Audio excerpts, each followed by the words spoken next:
वापस चलते हैं और अपनी क्लास में प्रवेश करते हैं। बात बड़ी छोटी सी थी, आज पता नहीं क्या है, गजोधर सुबह से ही रो रहा था। थोड़ा सा मूड में आ जाओ और अपनी पढ़ाई को एक ऑफिसर के नजरिए से सोचने की कोशिश करो। आज की क्लास को पढ़ना मत, आज की क्लास को जी लेना। आज की क्लास को पढ़ना मत, चाहे तुम किसी भी ओपन क्लास में हो, तुम बकवास समझ रहे हो, कुछ भी कर रहे हो। आज की क्लास को मेरा बस, अगर तुम भारतीय हो और भारतीयता को थोड़ा भी समझते हो, आज की क्लास को पढ़ना मत, आज की क्लास को जी लेना। जहां पहुंचाना चाहता हूं वहां पहुंच लेना, मस्ती मस्ती में हम पहुंच जाएंगे। आज सुबह से गजोधर पता नहीं कहां बहुत रो रहा था, बहुत टेंशन ही आया था। हमने कहा क्या हुआ बे, काहे रो रहे हो इतना? ठीक है, तो दिए पड़ा, आंसू पे आंसू बहे जा रहे हैं उसके। तो जैसे मैंने पूछा काहे रो रहे हो गजोधर, तुरंत जो है वो पूरा एकदम फार्म में आ गया। बोला आपने हमें गलत सलत पढ़ाया है। हमने कहा गलत सलत पढ़ाया, क्या हुआ? बोला नहीं, आप सारा उल्टा सीधा पढ़ाए हो। तो हमने कहा काहे बे, ये कैसे हुआ? एकदम हमारा एक्सप्रेशन ही चेंज हो गया। हम पूरा राष्ट्र की बात हम करने चले आए थे कि आज हम पूरा नेशनल बिल्डिंग प्रोसेस पढ़ाएंगे, ये करेंगे वो करेंगे, और गजोधर आते ही क्लास शुरू होती बोला आप हमें गलत सलत पढ़ाए। हमने कहा भैया हैं कैसे, गलत सलत कैसे हुआ? बोला गुरुजी एक बात बताओ, जब कॉन्सेप्ट पढ़ाए, फाउंडेशन पढ़ाए, कि बोले जब जब बात होती है, बोले कि जो है भारत जो है संसाधनों का बिल्कुल रिच कंट्री है। तो आपने कहा था भारत संसाधन प्रचुर यानी रिसोर्स रिच कंट्री है, India is a resource rich country. बोले आप हमेशा कहते हो कि भारत को सब कॉन्टिनेंट यानी उप महाद्वीप का दर्जा दिया जाता है। हमने कहा दिया जाता है। बोले आपने कहा था भारत में नदियों का बहुत प्रकार है। पिछली क्लास में आप पढ़ाए थे कि भारत में जो है पेरेनियल रिवर है, ठीक है, भारत में महाद्वीपीय जो है वो पेनिनसुलर रिवर है, प्रायद्वीपीय नदियां, हिमालय नदियां हैं, भारत के पास दुनिया का तीसरा सबसे बड़ा क्रायोस्फीयर है, हिमालयन ग्लेशियर्स हैं। बोले हाँ बिल्कुल सही बात है, ठीक है। वो हमारी संस्कृति जो है वो सिंधु घाटी सभ्यता, हमने कहा बिल्कुल सही है। बोला भारत में 8 प्रकार की मिट्टियां, बोले कहा हाँ बिल्कुल सही है। बोले भारत में हर कोपेन के सभी प्रकार के जलवायु वर्गीकरण यहां पाए जाते हैं, क्लाइमेटिक सिस्टम। मैंने कहा बिल्कुल सही बात है भाई, गलत का। बोले सर ह्यूमन रिसोर्स इतना ज्यादा है, 1 अरब 45 करोड़ लोग हैं, पता नहीं कितना जो है वो रशिया के बराबर आबादी है, अमेरिका के बराबर आबादी है, ठीक है, अमेरिका के बराबर आबादी तो हमारा लगभग यूपी वाला लेके बैठा हो। हमने कहा बात सही कह रहे हो। बोला भारत में इतने प्रकार का फ्लोरा है, फौना है यानी वनस्पति है, जंतु जगत है, हर चीज यहां पाई जा रही है, इतना बड़ा कल्चरल हेरिटेज है, बोले सांस्कृतिक धरोहर है राष्ट्र में। मैंने कहा बिल्कुल सही बात। बोले और आपने ये भी कहा था हिस्ट्री क्लास में, लगाया इल्जाम तुरंत हमारे ऊपर उंगली करके। बोला आपने ये भी कहा था कि भारत की संस्कृति सतत रही है, सनातन रही है, भारत में कभी भी कल्चरल ब्रेकेज नहीं आया। हमने कहा बिल्कुल सही कह रहे हो, बिल्कुल गजोधर तुम्हारी बात बिल्कुल सही है। तो प्रॉब्लम क्या है इसमें? बोले आप गलत सलत पढ़ाए हो।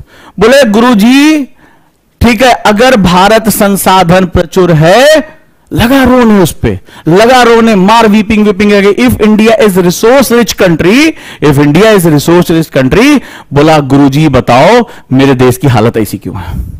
जब मैं जहां जाता हूं भारत में बच्चे कुपोषित क्यों हैं, मॉल न्यूट्रिशन क्यों है? मैं जहां जाता हूं झुग्गी झोपड़ियां, दुनिया का सबसे बड़ा स्लम भारत में क्यों है, धारावी में क्यों है? हर शहर के अंदर उसके आसपास स्लम क्यों रहता है? आप बताओ। जहां भी जाता हूं भारत के शहर मोस्ट पॉल्यूटेड क्यों है, दुनिया के सबसे पॉल्यूटेड शहरों में सबसे ज्यादा भारत में ही क्यों है?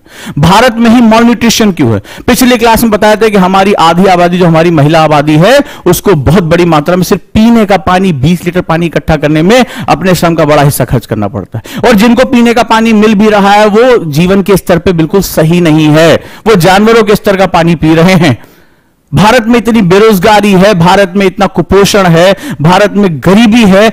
अगर आप कह रहे थे कि भारत में जो है वो संसाधन इतने प्रचुर हैं, इतना जो है वो रिसोर्स रिच कंट्री है, तो ये मेरे देश की हालत क्यों है? आपने ये सही नहीं पढ़ाया।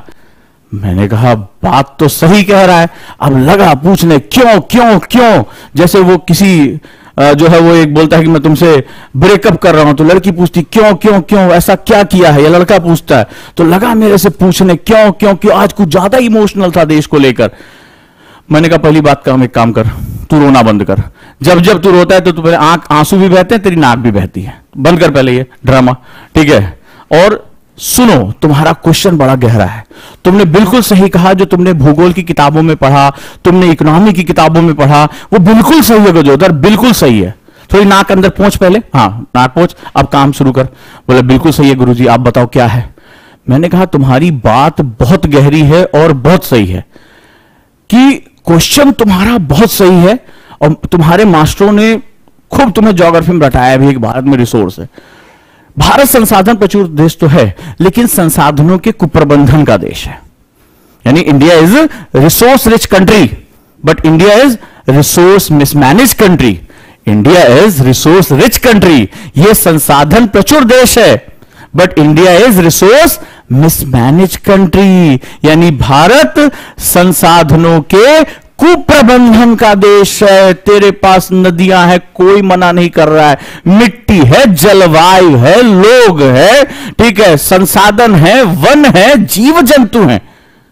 लेकिन गजोधर रुक पहले और सुन कि जो तुझे बताया गया है रिसोर्स के बारे में, वो जानता भी है तू कि वो रिसोर्स है कि नहीं है। आज मैं तुम्हें वो बताने जा रहा हूं जो तुम्हारी भूगोल की किताबें, तुम्हारी इकोनॉमी की किताबें तुम्हें नहीं बता पा रही हैं।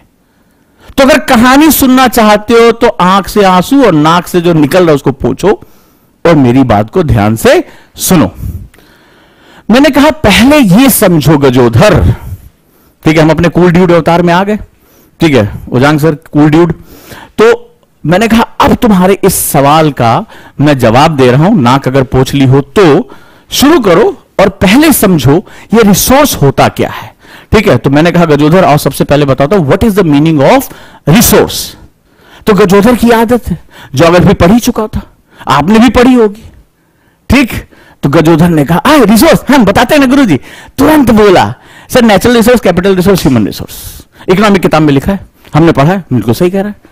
ठीक है, मैंने कहा नेचुरल रिसोर्स क्या होता है Gajodhar, what is the meaning of natural resource. प्राकृतिक संसाधन किसे कहते हैं, राइट, प्राकृतिक संसाधन किसे कहते हैं। पूंजीगत संसाधन क्या होता है, मानव संसाधन क्या होता है।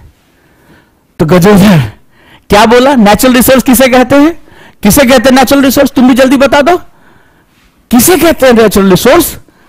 है क्या होते हैं प्राकृतिक संसाधन, पढ़े होगे ना, ठीक है, मास्टर साहब ने पढ़ा होगा, हमसे ही पढ़े होगे, कहीं ना कहीं किताब में जो झोंके होगे, कहीं ना कहीं पढ़ो, बताओ हमको जरा जल्दी से। तो हाँ झकास बोल दो, बहुत बढ़िया, क्या बोलोगे, जल्दी जल्दी परिभाषा बता नेचुरल रिसोर्स की, प्राकृतिक संसाधनों की, लिखे हुए है ना, बोल दो। That is given by nature, लिखा ना, एनसीईआरटी में भी लिखा हुआ है, पढ़ाया था ना एनसीईआरटी वाली क्लास में। तो भैया गिवन बाय नेचर। और जैसे गजोधर यहां फीलिंग दे रहा है ना, ये देखो कितना बढ़िया जो है फीलिंग दिया है। ऐसे तुम भी हमें बता के sir given by the nature, देखो देखो देखो, which is not made by the humans, प्रकृति के द्वारा प्रदत्त, ऐसे तुम्हारी फीलिंग आ रही होगी।